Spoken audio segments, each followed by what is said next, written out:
Los acontecimientos.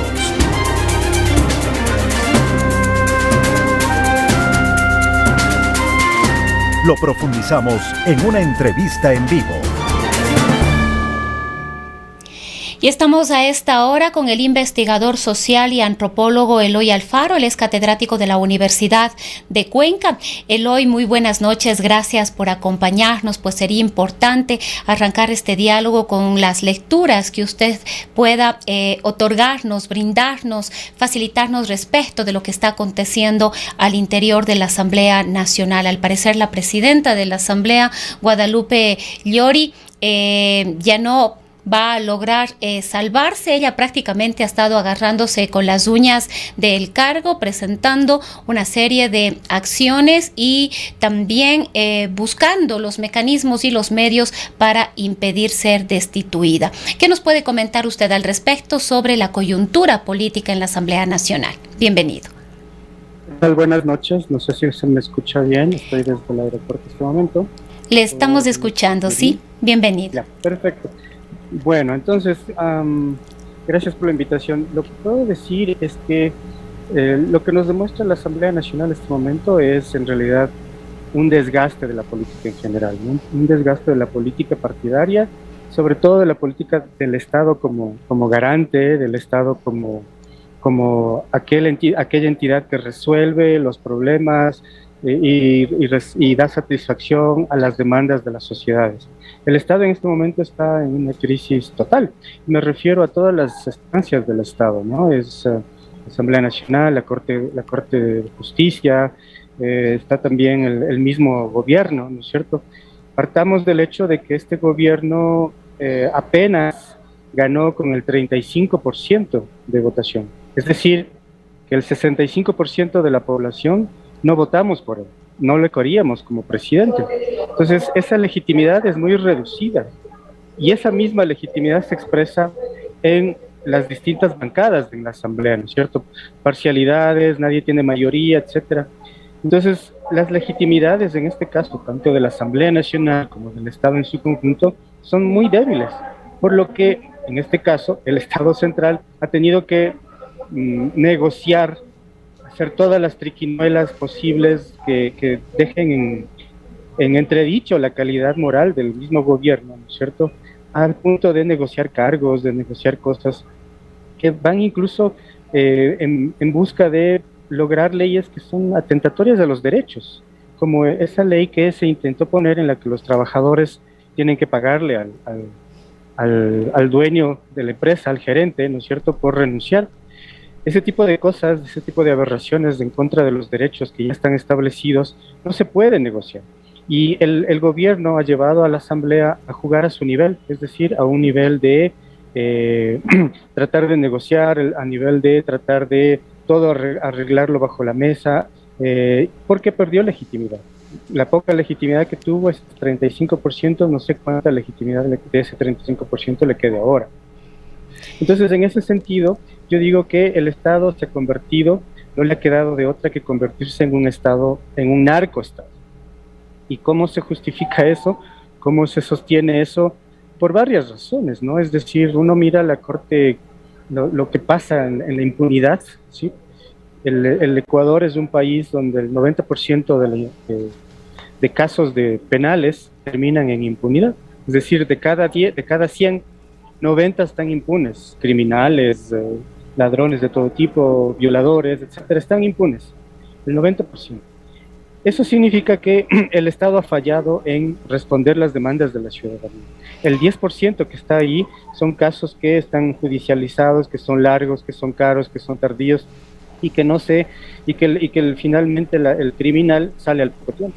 Ahora, Eloy, salió al poco tiempo. Eloy, ¿Sí? ¿podemos realmente afirmar que Ecuador es ya un narcoestado? ¿Podemos realmente decir que el narcotráfico ha permeado todas las instituciones estatales? Hemos visto en estos últimos días lo que ha pasado con las Fuerzas Armadas, el caso de Don Nasa, las denuncias de los narcogenerales, de la existencia de narcogenerales por parte del gobierno de los Estados Unidos y la propia violencia que estamos enfrentando, sobre todo en distintos puntos del país. Se daba la cifra, me parece que al día de ayer, de más de 400 asesinatos en lo que va de este año en la provincia de El Guayas. Entonces nos preguntamos si efectivamente estamos ya viviendo un narcoestado. Las bombas que se ponen cerca de los cuarteles policiales o donde están las bandas criminales, las bombas, los asesinatos, dan cuenta de que el Estado no tiene control de las calles, no tiene control de los espacios y los territorios. Si no tiene el Estado el control, ¿quién lo tiene? ¿Cierto? El Estado es el garante de la salud y los derechos de las personas, a que nosotros vivamos bien, a que vivamos en tranquilidad. El Estado es el garante. Pero si el Estado no tiene el control, deja de ser el garante. La pregunta ahí es, ¿quién es el garante? ¿No es cierto? Entonces, ahorita esa garantía está en disputa por una banda, por otra, por los generales, ¿no es cierto?, que se hacen de la vista gorda, o por los generales que pasan información a una banda y otra, etcétera. Entonces, probablemente el Estado en su conjunto no esté totalmente siendo permeado por el narcotráfico, pero sí está siendo permeado por su inutilidad en controlar y ser el garante, ¿cierto? Desde esa lógica, entonces, yo hago una reflexión. Antes de la pandemia, el Ecuador era conocido como un lugar de tránsito.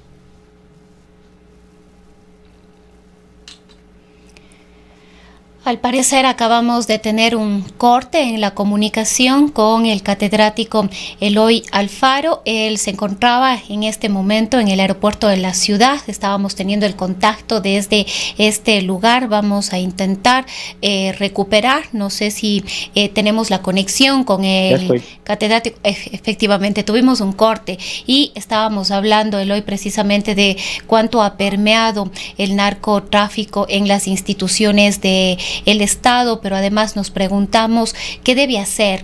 Hemos vivido lo que ha pasado, estas situaciones dramáticas al interior de los centros de rehabilitación. Se creó o se recuperó, digamos, el Ministerio del Interior. Tenemos además el Ministerio de Defensa con un nuevo titular. Luis Lara es el nuevo ministro de Defensa en lugar de Luis Hernández.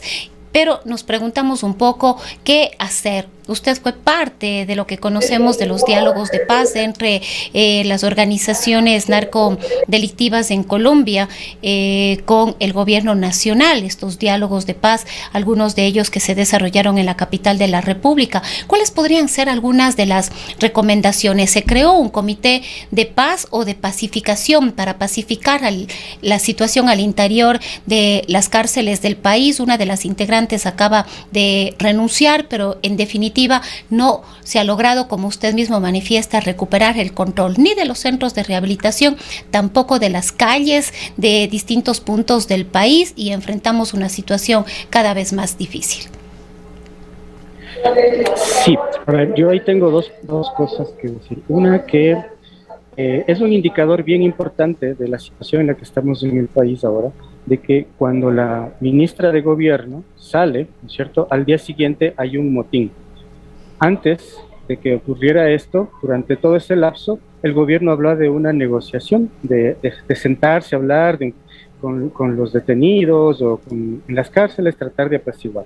La pregunta ahí es, ¿qué es lo que negoció la ministra para apaciguar, ¿cierto?, para que los presos y los carteles de ahí dejen de matarse mientras ellos estaban?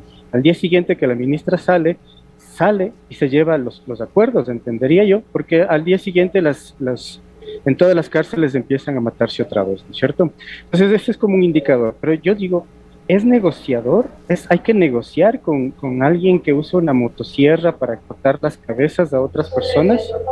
O sea, ¿qué le decimos a los padres, a las madres de aquellos que fueron cortados, decapitados sus cabezas? ¿Que el gobierno está negociando con ellos? ¿Qué le decimos? ¿Cómo manejamos esa idea, ¿no? O sea, y eso me parece absolutamente brutal. ¿Por qué? Porque el gobierno finalmente negocia con unos, pero no con otros. Yo quería terminar la idea anterior, ¿no es cierto?, en el sentido de que el Ecuador antes de la pandemia era conocido como un espacio de tránsito, como un país de tránsito. Sin embargo, en la pandemia, nosotros sabemos, por todos los cierres de puertos, de aviones, de barcos, de todo, se detiene la exportación de todas las cosas, y el narcotráfico también tampoco puede mover sus cosas. Al Ecuador siguen llegando los envíos, ¿no es cierto? Y el Ecuador se convierte en una gran bodega de plata, que esa plata ya no se puede mover, llega en avionetas, y bodega también de narcóticos. Entonces se convierte en una gran bodega. Eso, para la lectura de los narcos, de los carteles, ¿no es cierto? Yo quiero tener ese control de la bodega, yo quiero la bodega, ¿no es cierto? Quiero apropiarme de la bodega, porque el que tenga la bodega va a tener el control de todo, de la plata y de las cientos de toneladas que están guardadas. Entonces, ese indicador, ¿no es cierto?, ahora significa que algo está ocurriendo ahí. La disputa no es por quién dirige la cárcel, la disputa es por quién obtiene la información de dónde está la bodega. ¿Dónde está la bodega de dinero y de narco, ¿no es cierto? Pero esas bodegas sabemos que están protegidas por también los narcos generales, ¿sí? Entonces, ¿cómo llegas a los narcos generales si no es a través de alguien al mismo nivel? Por eso el Estado se está manejando ahora desde esa lógica, ¿no es cierto?, de negociar con las bandas criminales, de negociar con esto, pero al interior se permite también. Con unos se negocia y con otros no. A unos se les da habeas corpus, a unos criminales habeas corpus y a otros no. A unos se les cambia a una cárcel de máxima seguridad y a otros no.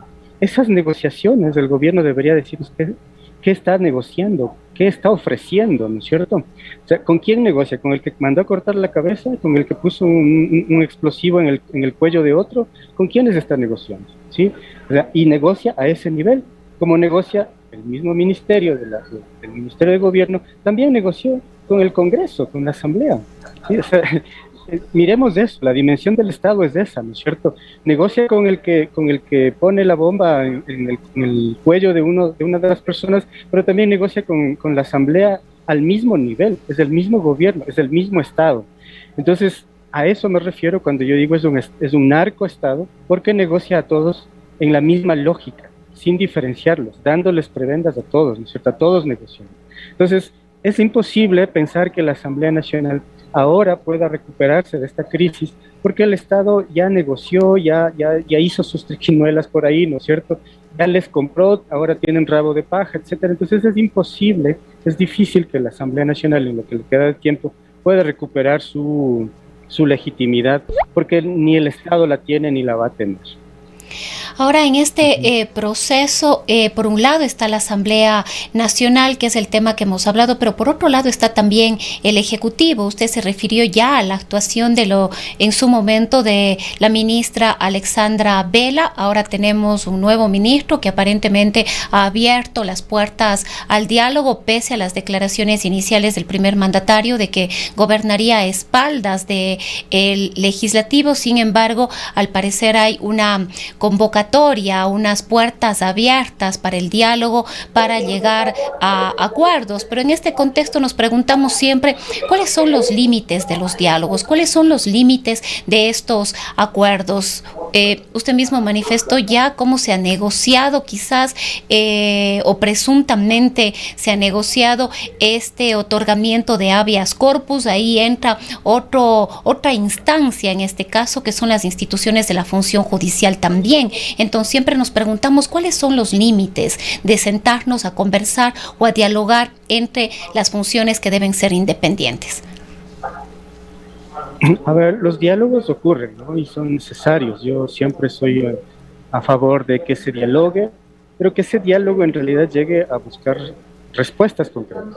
Si el Estado plantea a los trabajadores que quiere dialogar y les invita a que él pone la agenda, él dice lo que quiere sobre los temas que quieren dialogar, pero no acepta lo que los trabajadores dicen, ¿no es cierto?